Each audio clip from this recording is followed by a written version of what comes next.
सृष्टि का स्वरूप है, जो सृष्टि की प्रक्रिया है, और सृष्टि में आकर के हम जीव कैसे वास्तविक रूप से शिव ही है, इसको समझ पाते हैं, और इसी समझ को हम मोक्ष का कारण मानते हैं।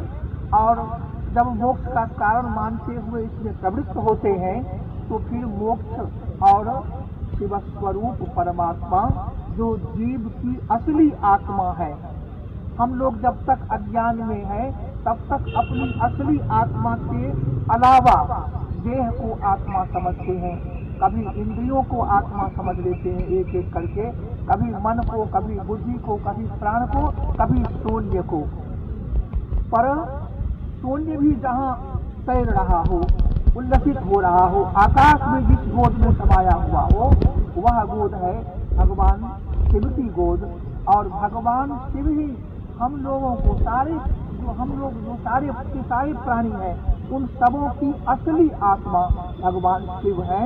इसका बोध जब हो जाता है, तब फिर सारी सृष्टि में एक में रहने वाली जो विविधता है, जो उल्लास है, जो संविधानता है, जो शक्तिमयता है, जो विविध रूपों से हम एक फल की बात करें तो फल कितने प्रकार के होते हैं, औषधि की बात करें तो कितने प्रकार की है, किस तरह से प्राणियों के पोषण हो रहे हैं। इसी तरह से पृथ्वी को, जल को, तेज को, वायु को और आकाश को लें तो किस तरह से पृथ्वी में धारिता शक्ति है, जल में जो है वह आप्यायन शक्ति है, तेज में प्रकाशन शक्ति है, वायु में गंध बहता है और प्राण शक्ति काम कर रही है। इसी तरह से ये सब के सब चारों भूत और इन भूतों से निर्मित होने वाले भौतिक पदार्थ, ये सब के सब आकाश में स्थित है। आकाश का मतलब होता है जो रिक्त स्थान है, उस रिक्त स्थान में ये सब है स्थित। और वह आकाश भी, काल भी, समस्त दिशाएं और देश भी जिसमें प्रतिष्ठित है, वह है भगवान शिव। और भगवान शिव ही हमारी आत्मा है। इस बात को समझना और फिर व्यवहार के रूप में उसमें स्थित रहना, ऐसा हम लोगों का सौभाग्य था। आचार्य रामेश्वर था गुरुदेव में हमने देखा, शिव भाव को प्राप्त उन्होंने किया गुरु परंपरा से, और शिव भाव में स्थिर रहते थे और शिवता प्रदान करते थे। ऐसे गुरुवर आचार्य आगम परंपरा के सिद्धांतों को लेकर आगे बढ़ाते थे, और जितने शास्त्र हैं उसमें जो दो प्रकार की है, निगम परंपरा और आगम परंपरा, इन दोनों का एक साथ सहयोग लेते हुए हम लोगों की बुद्धि में उतरे सीढ़ी हम भेद करके चर्चा करते हैं। इनके भी बहुत सारे अवान्तर भेद हैं, और इन सारी श्रुतियों के तात्पर्य को समझने के लिए हमारे पास वेदांत हैं, बहुत सारे शास्त्र हैं। आप लोग जानते हैं अष्टादश विद्या स्थान है, और एक एक विद्या स्थान के विशाल वाङ्मय संस्कृत में आज भी विद्यमान है। उनमें से एक विद्या जो परम पवित्र विद्या है, योग विद्या, उसके सिद्धांत पक्ष का और उसके क्रिया पक्ष का समादर आप अपने आचार्य के मार्गदर्शन में कर रहे हैं। काशी हिंदू विश्वविद्यालय जो महामना जी की कीर्ति है, सारे विश्व और सारे प्राणी के उद्धार की कामना से, समता भाव से इस विश्वविद्यालय की स्थापना हुई है। और वहाँ पर जो आपका यह संकाय संस्कृत विद्याधर विज्ञान संकाय है, वहाँ आप देखेंगे तो जो महामना जी की इच्छा थी, भगवान शिव के परम भक्त थे, भगवान शिव के परम भक्त कितने बड़े भक्त थे, तो भगवान शिव विश्वनाथ जी उन्हें स्वप्न देते थे रात में, इस कल है तुम जाओ, तुम्हारे लिए अमुक राजा दान देने के लिए बैठा हुआ है और तुमको पहुंचना है, वो दान देंगे। इस तरह से स्वप्न में बतलाते थे। बहुत सारी बातें हैं, उनको अभी कहने लगेंगे तो आपके क्रियाकलापों में और जो आपका अपना क्षण है उसमें कहीं विलम्ब हो सकता है। तो उन्होंने कहा विश्वनाथ जी की आपकी इतनी बड़ी कृपा है तो जो काशी की अभी सीमा है, उस सीमा से थोड़ा और आगे बढ़कर काशी हिंदू विश्वविद्यालय तक आप पहुंच जाइए। इसलिए काशी हिंदू विश्वविद्यालय से शुरू होकर अंतिम छोर पर विश्वनाथ जी को वहाँ आमंत्रित किए। भक्त की बात को भगवान मानते हैं, अपनी सारी सीमा को और ऐश्वर्य को भूल जाते हैं, क्योंकि सबसे बड़ा ऐश्वर्य भगवान के लिए भगवत भक्त होते हैं, भागवत होते हैं।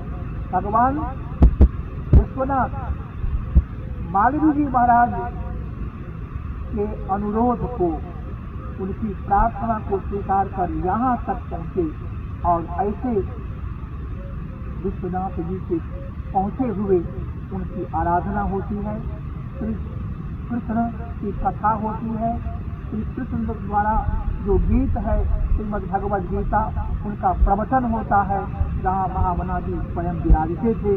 महामना जी के उस मालवी भवन में आज आपके ही संकाय के लोग आचार्य के रूप में काम कर रहे हैं, और जो भी वाइस चांसलर आते हैं वो महामना जी को प्रणाम करते हुए, विश्वनाथ जी का अर्चन करते हुए फिर योगदान करते हैं और इस पवित्र विश्वविद्यालय के संचालन की अर्हता को प्राप्त करते हैं।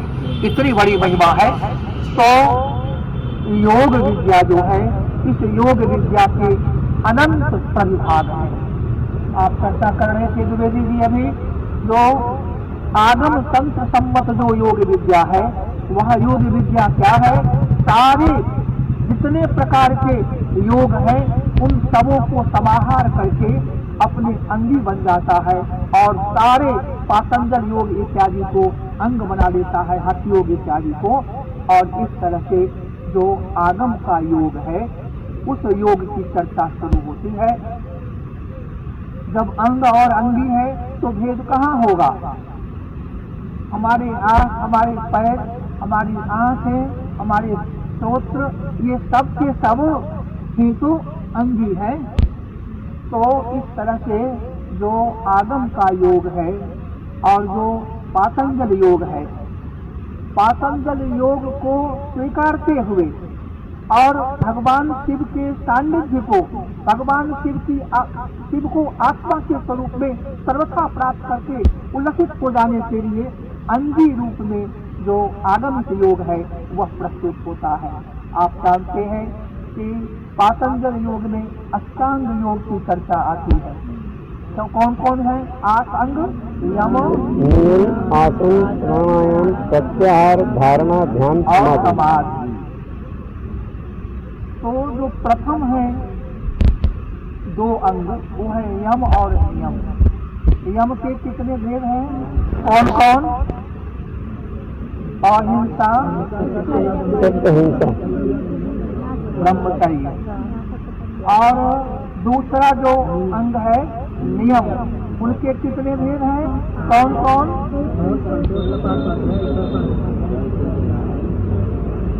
इन भेदों को आप जानते हैं। 5 प्रकार के यम हैं और नियम हैं। इन पांचों को यदि आप ठीक से देखें तो धर्म के लिए, धार्मिक बनने के लिए कुछ बाकी नहीं बचता है। इसलिए हमारे कुछ जो धार्मिक आचार्य हैं, उन्होंने धर्म का लक्षण करते हुए कहा यम नियमो धर्मः।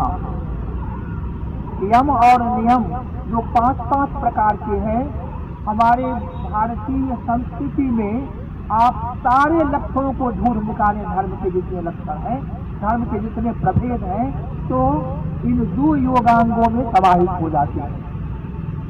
कोई भी धर्म का भाग छूटेगा नहीं। जो आगमिक योग है, उन्होंने इन दोनों अंगों को एक पृथक स्थान दिया और कहा कि जब हम धार्मिक बनते हैं तभी हम सभी प्राणियों के साथ एकात्मता में स्थित होते हैं। सबके सब प्राणी वस्तुतः उनके स्वरूप भगवान शिव है, हमारे भी स्वरूप भगवान शिव ही है। तो उसमें हम कैसे द्वेष कर सकते हैं, कैसे हम राग कर सकते हैं?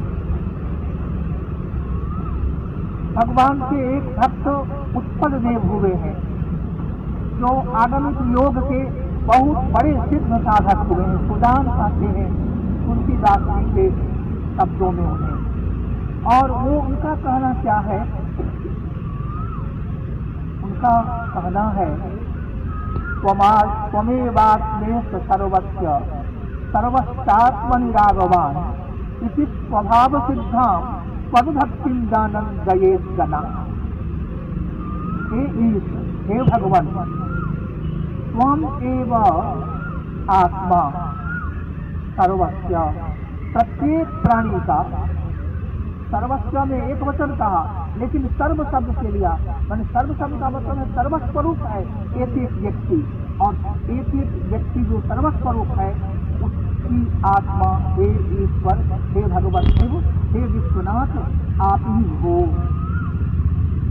त्वमेवात्मेश सर्वस्य सर्वस्तात्मनिरागवान्। और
है।